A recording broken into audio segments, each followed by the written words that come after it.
Rise of Nathaniel Green, and we have these beautiful paintings on display that she'll also be speaking about. And then at 3 p.m., noted historian, author, and past president of the Bergen County Historical Society, Deborah is as well, but past president Todd Braystead will be speaking on Bergen County loyalists in the Southern campaign. So we'll see that Bergen County had a far-reaching impact in the American Revolution, not just here in Bergen County. So a fantastic lineup for the rest of the day. All different houses will be open. So thank you very much for your support. So normally, we have this talk actually out on the bridge, the bridge that is noted as the bridge that saved the nation. And when you look at that bridge and where it's located, you have to put into context of what Bergen County was like in the 18th century. Why was that bridge so important? It's so important because all overland traffic that came out of New York City actually had to cross at this very spot. So if you wanted to get into the interior, and you were coming from New York, this was the way to cross the Hackensack. There was only a few crossings further down, no bridges. There was a ferry crossing about 4.5 miles to the south. Today, that ferry crossing, we may know it as Little Ferry. There was also a location as well where you could ford the river, but in temperatures like this, you probably would not want to be fording a river. So again, this is why the bridge will be so crucial. And it's crucial not only in our story that we talk about here today in November of 1776, but also throughout the entire war, when war does come to Bergen County. That both American and British pickets will be at this location.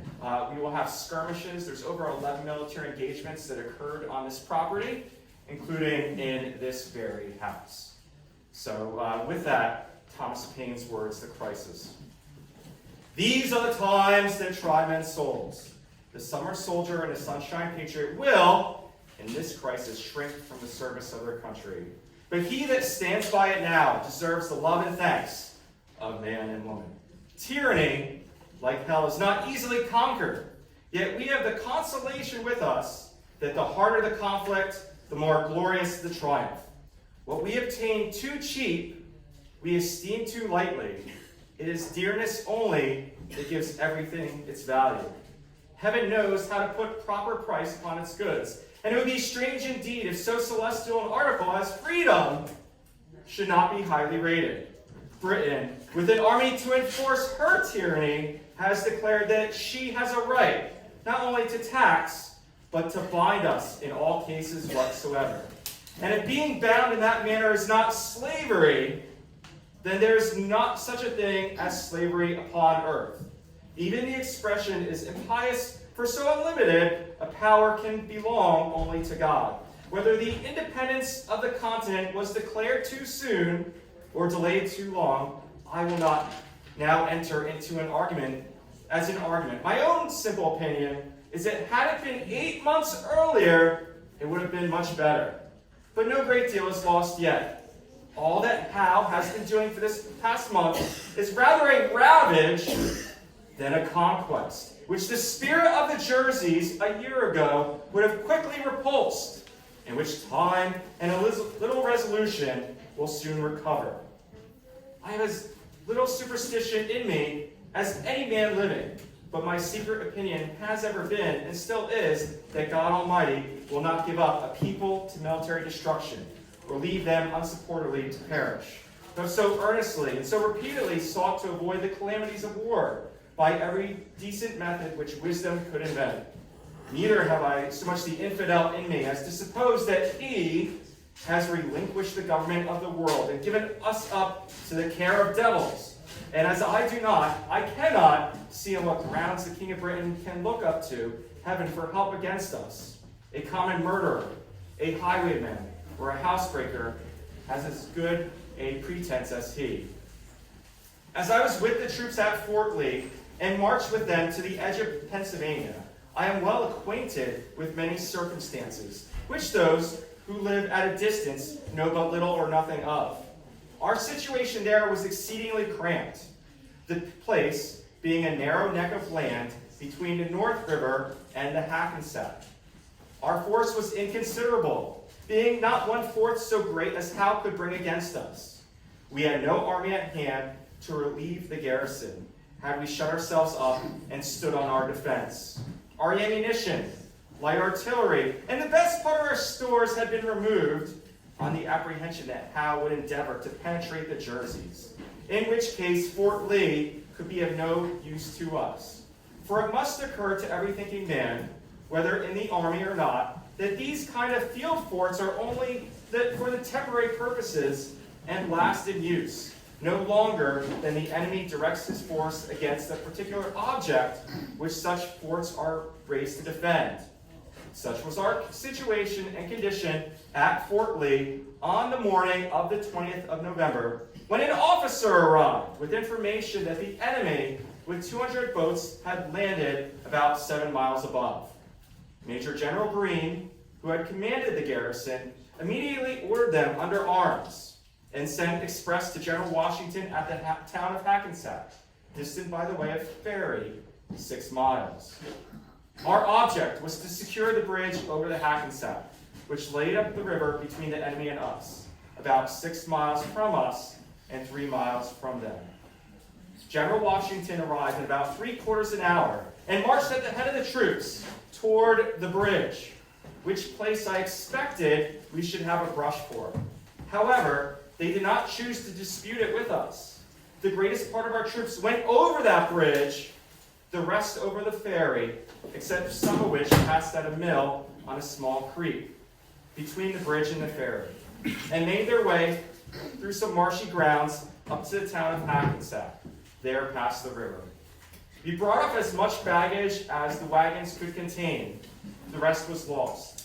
The simple object was to bring off the garrison and march them till they could be strengthened by the Jersey and Pennsylvania militia, so as to be enabled to make a stand. Just a small excerpt from Thomas Paine's The Crisis, and I definitely encourage you to read that. It was published in December 23rd, 1776, so nearly a month after Thomas Paine and Washington. He gives us that eyewitness account of being with the troops at Fort Lee and recognizing that their first object was to cross this very bridge.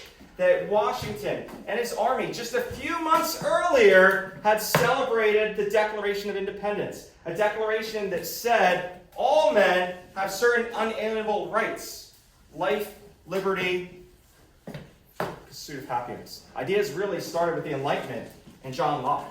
Right? That's a revolutionary idea that is being created, and what people had celebrated just a few months earlier. But imagine, in August of 1776, what looked like a floating forest arrives in New York Harbor. A massive army is going to confront Washington and his army in present-day Brooklyn. And the American army, defeat after defeat after defeat, will come to the doorstep of Bergen County.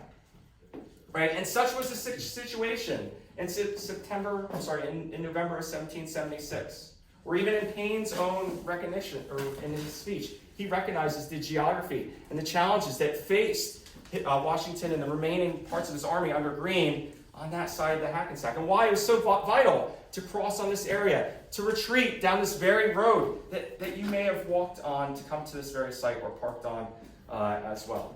So all these events occurred here in November of 1776. And I like to say that before Washington could do this, crossing the Delaware, he first had to cross the Hackensack, and then eventually make his way to cross the Passaic, which I was reminded of a fantastic story where the bridge over that river was destroyed as the Americans were able to continue their retreat. So all these different historic places, they all have different stories to tell, and they all are so vital to where we are here today as a nation. Whether you are brand new to this country, or whether you are somebody your family has been here for generations, right? That this idea that we are entitled to these rights and that we're born with these rights is such a powerful idea. But it's also a challenging idea as well. And I think we're so lucky that later today, Mr. Braystead is going to be talking about the Loyalists from Bergen County.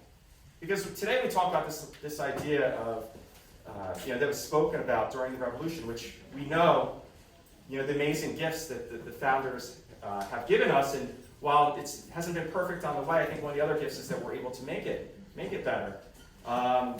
Citizens of Bergen County had a very difficult decision.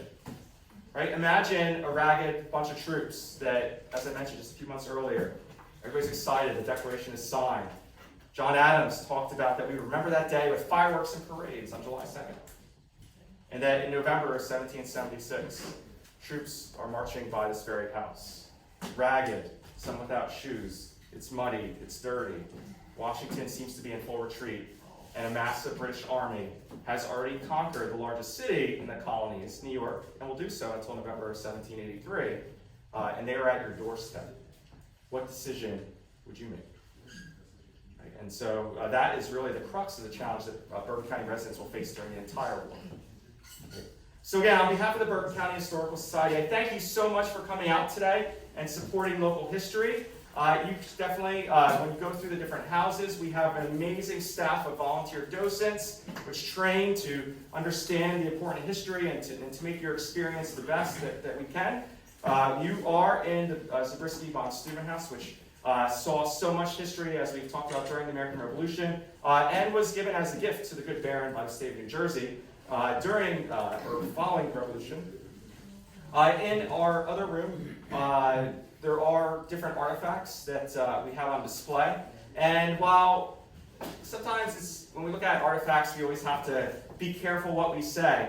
But it's so fascinating when Thomas Paine talks about all the items that are being taken out of the fort and what that must have been like. That there's cannonballs and artillery pieces and stores, and they're trying to remove as much as they can so that it can possibly be used and not be held into or be gotten into British hands.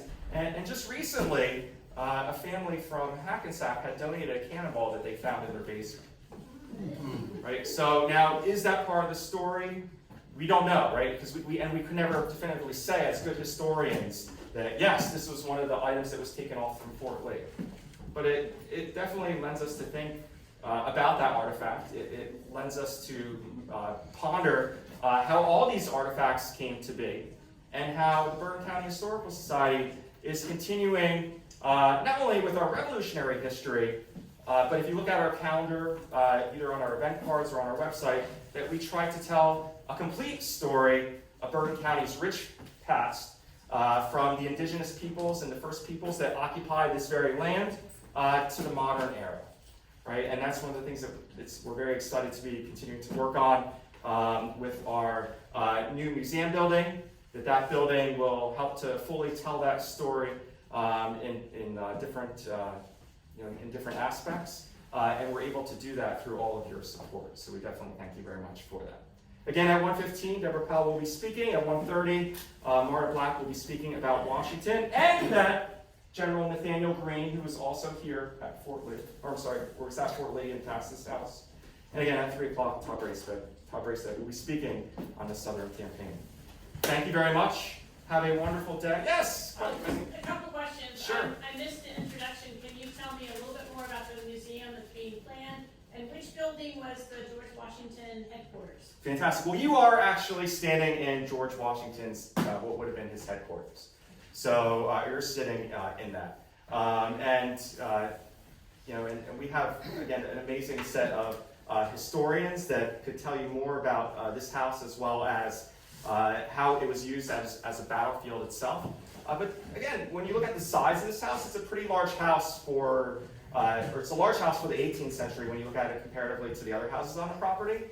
But it's also, even for today, it's a pretty large house. And one of the things that's kind of unique when we look at this house, when the new museum is built, that's what we hope to eventually do, is to be able to restore this house, which has never had a full restoration on. And in the 1930s, they thought it would be a fantastic idea for the wall that was right here to be removed.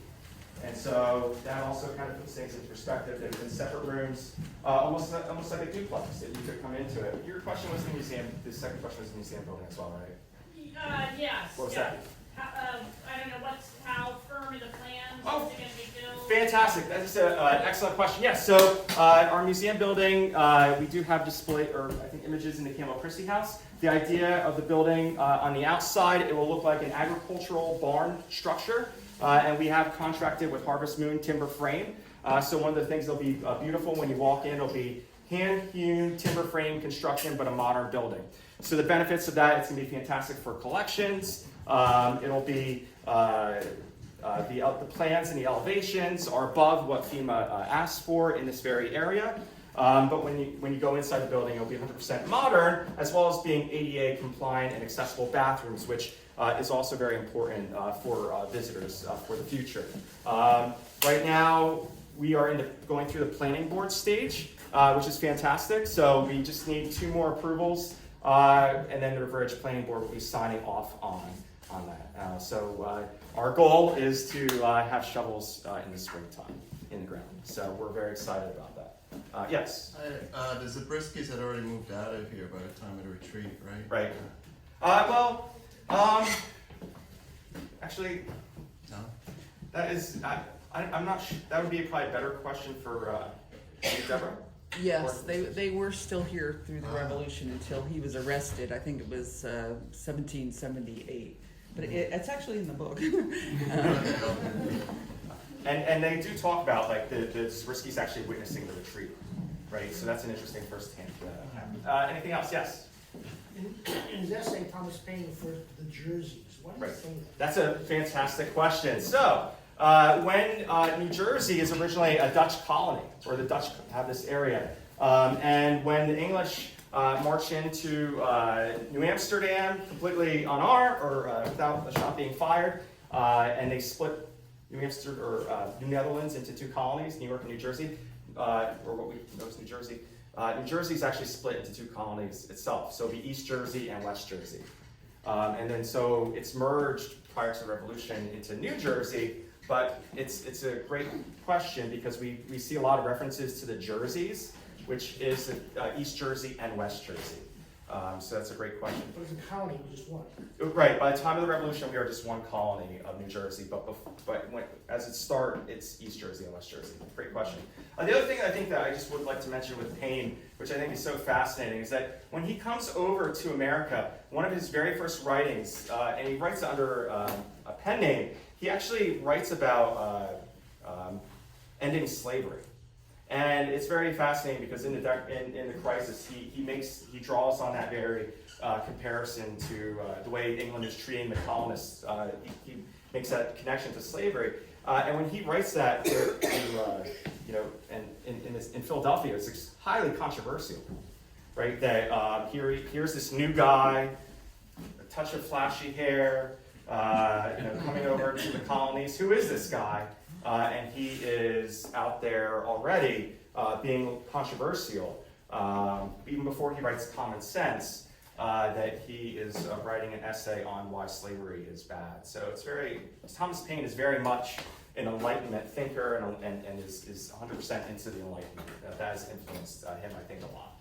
So, excellent questions. Any other questions? Again, thank you so much. Oh, yes. One more. Sure. Are these 3 buildings the oldest operating buildings in Bergen County? That's one of the challenges when you look at historic houses in Bergen County. There's, and sometimes people want buildings to be older than what they are. I can speak on this building. The room that we're in is expanded in 1767. So the original part of the house was from the door to the other room, whereas the area that I'm in was expanded in 67. So that's right after the French and Indian War. And you can definitely tell that this family, this Zabriskie family, they're profiting off the mill, they're profiting off the trade, they're profiting off of iron that is coming from the hinterlands of northwestern New Jersey and it's being brought to the port that's here, and that they're able to build that expansion. We do have I will say that there are 3 unique houses on the property. So this Zabriskie Steuben House has a unique design. The Demarest House, which is the next house up, it was moved here in 1955. They're French Huguenots. right? The Zabriskie family and Ackermans as well that were involved in that are not French Huguenots. And the Zabriskis are from Poland. And then the Christies, so the very first Campbell Christie house, which is our first house, the Tavern House, which was moved here and probably built in different sections as well. So I don't want to keep you, all of you have any other questions, so please talk to our docents, they're amazing. At 1:15, Deborah will be speaking, and have a fantastic day. Thank you very much. Thank you.